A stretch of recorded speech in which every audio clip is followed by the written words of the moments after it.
In today's show, I'm talking 2021 NBA draft, players who might be busts, players who might be gems. Michael Bolton. Thanks, Josh. It's Michael Bolton here, and it's time for another episode of the Locked On Fantasy Basketball Podcast. Let's get to it. Let's get to it, indeed. You are Locked On Fantasy Basketball, your daily fantasy basketball podcast, part of the Locked On Podcast Network.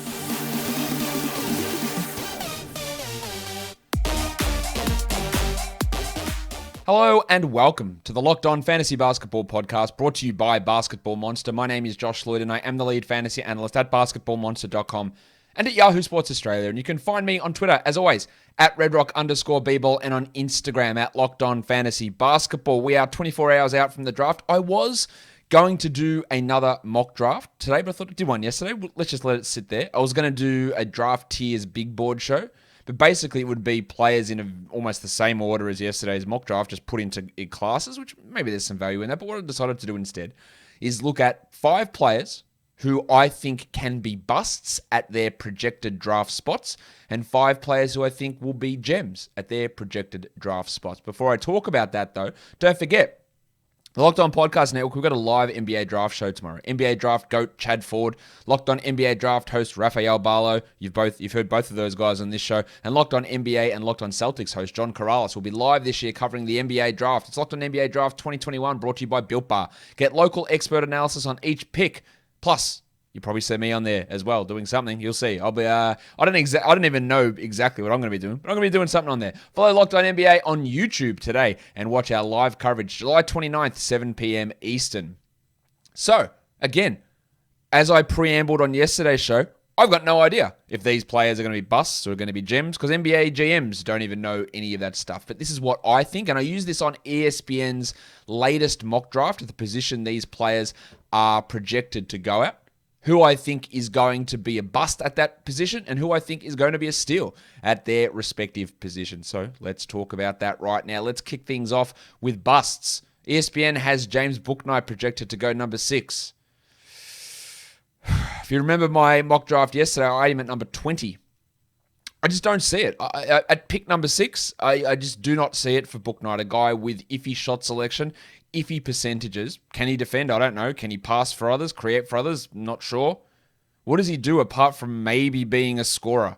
And even that, to me, is a bit of a question mark. He could become a very good scorer, for sure. I just think taking him at pick 6 is a quite poor... Now, pick 6 isn't the greatest pick, obviously. I just think it's quite a poor use of resources for a bloke who maybe we think is going to be a good scorer. Maybe he's an okay shooter. I don't know. I am not doubting the veracity of ESPN's mock draft or their reporting here saying that the Thunder are going to be in on Bouknight at 6. From what I understand, they're massively in on him. I just think it's a huge mistake. I could be very wrong on this. Of course, with any of these things, I could be wrong, they could be wrong, whatever. Yeah, but I just... Bouknight at 6, I tell you now, if he goes at 6 or 7, when I do my dynasty ranks, he won't be 6 or 7. He won't be top 10, is my estimation for when I do my dynasty ranks. I think that is real bust. Remember, again, he's a bucket getter. Yeah, okay, that's cool. What if he's Dion Waiters? What if he's OJ Mayo? Is that a good pick? The answer is no. Because these guys who have this reputation... And Dion Waiters is a better passer than what Bouknight is. I'm sure there's plenty of other examples I can think of in that area. And there are other examples of guys, Bradley Beal. That's great. He's not Bradley Beal. He's young. He's got that going for him. He's got good size. That's great. I don't know. I would not, I've said this multiple times. I just wouldn't be burning pick 6 on James Bouknight. If you're watching this on YouTube, in the comments, would you? Do you think that's... And ESPN's mock draft has Scotty Barnes going at 5 and Bouknight at 6 with the usual top 4. Would you be burning pick 6 on Bouknight? Let me know down below. All right, let's talk about the next guy on my bust list. Number 13, Davion Mitchell. Ooh. Look, this is more reasonable than where he was initially being projected at maybe 7 or 8. And the blurb there on ESPN's mock draft says that teams are cooling on him because, again, he's one of those guys. And the same goes for, to an extent, Suggs, but mainly someone like Corey Kispert. Like, these are players who were in the national consciousness getting through to the NCAA championship game. And ESPN's blurb says this about Mitchell. It's like, oh, yeah, he was great in that championship run. But since that buzz has cooled, his stock has cooled, which, to me, is just absolutely ridiculous that NBA GMs or teams would be like, oh, we saw him play in a big game on TV, therefore he's better than we think. What are you doing, guys? Have you not seen him play for 3 years? The 30 other games this season? You saw him get to a championship game and go, oh, we got to get this guy. Winner DNA. All right, guys, calm down. Now, Mitchell could be fine. He could be better than this for sure. I wouldn't even pick him pick number 13, personally, even though he has cooled off. And again, back to their report, it's like your teams got him in for individual workouts and they went, maybe not. At 13, though, I still think it's too high. For an older guy who I'm concerned about their shooting, can he run point guard? What the hell, how small is he? There's too many concerns with me to be even taking him inside the top 20. I feel more comfortable with him dropping outside the top 10 now. But I'm just not here for Davion Mitchell as a lottery-type player. Rock Auto, though, that's the lottery. Finding Rock Auto is the lottery of car repairs. And I know that's a terrible segue, but it doesn't matter because with the ever-increasing numbers of makes and models of cars, it's now impossible for your local chain auto parts store to stock all the parts you need. Why would you endure often pointless or seemingly intimidating questioning and wait while the person behind the counter orders the parts on their computer, choosing the only brand that their warehouse happens to carry? You have computers with access to rockauto.com at home and in your pocket. Save time and money when using Rock Auto. Don't need to spend 30, 50, even 100% more for the same parts from a chain store or car dealership. For example, a Honda Odyssey fuel pump. I don't even think, do we even have Honda Odysseys in Australia? I don't know. I don't know anything about cars. But a Honda Odyssey fuel pump is $353 from a chain store. It's only $216 from Rock Auto. Rock Auto, family business, serving do-it-yourselfers for over 20 years. So go to rockauto.com right now, see all the parts available for your car or truck, and write Locked On in their How Did You Hear About Us box so that they know that we sent you. Amazing selection, reliably low prices, all the parts your car will ever need, rockauto.com. All right, the next guy on my bust list. Number 14. They've got the Warriors selecting Chris Duarte. If we're going to talk about Mitchell being old, Duarte's like 24. I know the Warriors are in win now mode, but it gets players it gets media members and teams spooked because they'll look at it and go, well, Chris Duarte, he's NBA ready because he's 24. Is he though? This is the thing that I seem to think with that. Like, okay, so Jimmer Fredette was NBA ready, was he? Frank Kaminsky, NBA ready. Doug McDermott, NBA ready. These guys all sucked as rookies. Older players generally stay in college longer because they're not as good, and then they tend to beat up on younger, inexperienced opponents in college and put up good numbers as seniors or juniors. That doesn't make them NBA ready. So, to me, this rationale of having Duarte at 14, whether that's coming from just ESPN thinking that's what they do or hearing that from the Warriors, and I wouldn't be surprised if they're hearing that from the Warriors, it just screams, oh, well, he's old, so he's ready. What does it actually mean? If you're not good enough to play in the NBA, you're not ready. Who was the most NBA-ready rookie last year? It was an 18-year-old that played 12 games in Australia. It just doesn't make... That's LaMelo Ball, if you don't understand what I'm talking about. So Duarte can be absolutely a solid role player shooter. He's got some defensive ability. He's got okay size. He's an okay passer.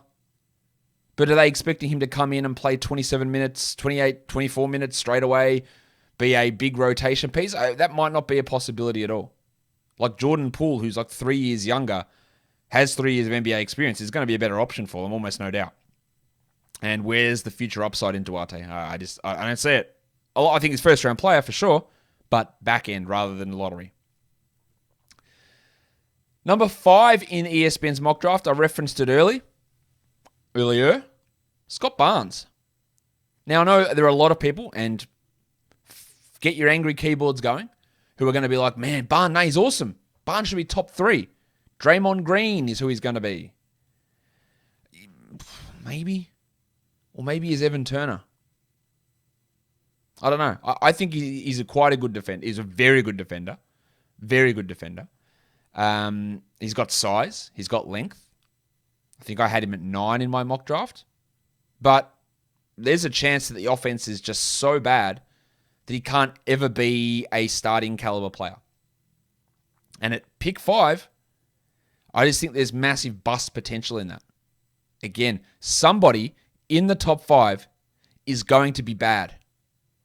There is rarely a draft where somebody in the top, or everybody in the top 5 is excellent. It just rarely happens. And to me, the biggest candidate for being that guy in the top 5 with the presumed Cunningham, Green, Mobley, Suggs combination, and then Barnes, and everything seems to be firming up that Barnes is going to go at number 5. He could even go at number 4, to be honest. Like, that's something I'm hearing as well. But someone's going to be bad. Last year's top 5, Edwards, Wiseman, LaMelo, Patrick Williams, and Okoro. Well, at this point, Wiseman was terrible. Williams was all right. Okoro was all right. LaMelo was great, and Edwards was bad and then really good. Yeah, so, Tyrese Halliburton was picked 12. He was better than all of those guys apart from Melo and Anthony Edwards. Yeah, Isaiah Stewart, Cole Anthony. These guys were better than the guys picked ahead of them. Sadiq Bey. There are plenty of different guys who could jump up into that area. And they're not saying that Wiseman and Williams are going to be busts or Okoro. They're not going to be worth it long term. But being picked in the top 5 does not guarantee you that. I guess maybe you could look at 2019 draft and go Zion, Jar, RJ Barrett, DeAndre Hunter, and Darius Garland was a really strong top 5. Fine. Then number 6 was Jarrett Culver. Number 8 was Jackson Hayes. These don't always work out. And to me, Barnes has significant risk that shooting just does not come around. I am significantly lower on him than a lot of people. I could be very wrong on that. Maybe the defense and passing is just so good. It's just so unbelievably next level that the shooting doesn't matter. And then maybe he does develop a shot. But they say compare him to Ben Simmons, who's getting shit on left, right, and center all the time. His passing is not at Ben Simmons' level. His defense, I don't think, is quite at Ben Simmons' level. Simmons is bigger. And Simmons is getting killed all over the place. I think Simmons' offensive game is a lot better than what Barnes' is. Simmons is a better rim finisher than what Barnes is also. All right, let's go to the next one. I out of these ones, I feel like I could be the most wrong on Barnes. He could be an absolute star for sure, but I'm just think there's too much bench role player potential there.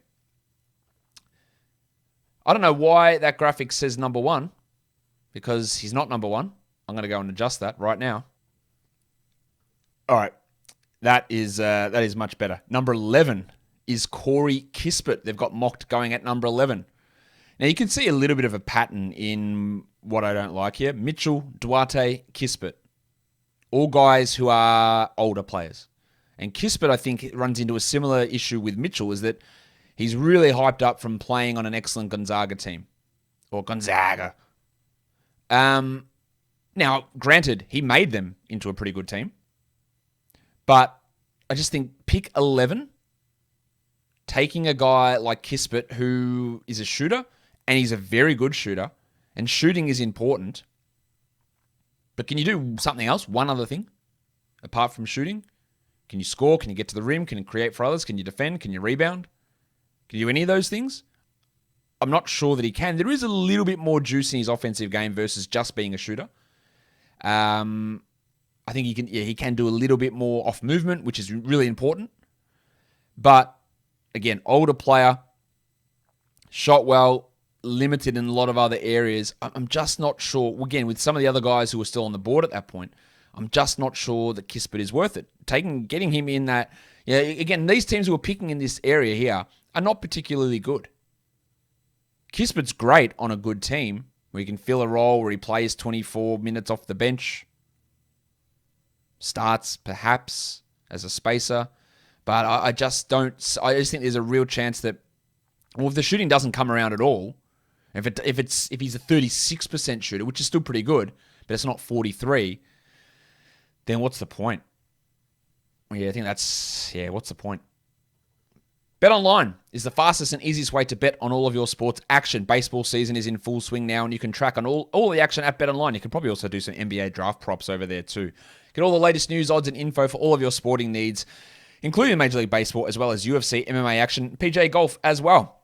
Before the next pitch, head over to BetOnline on your laptop or mobile device and check out all of the great sporting news, sign-up bonuses, and contest information. Don't sit on the sidelines anymore. This is your chance to get into the game as teams prep for their runs to the playoffs.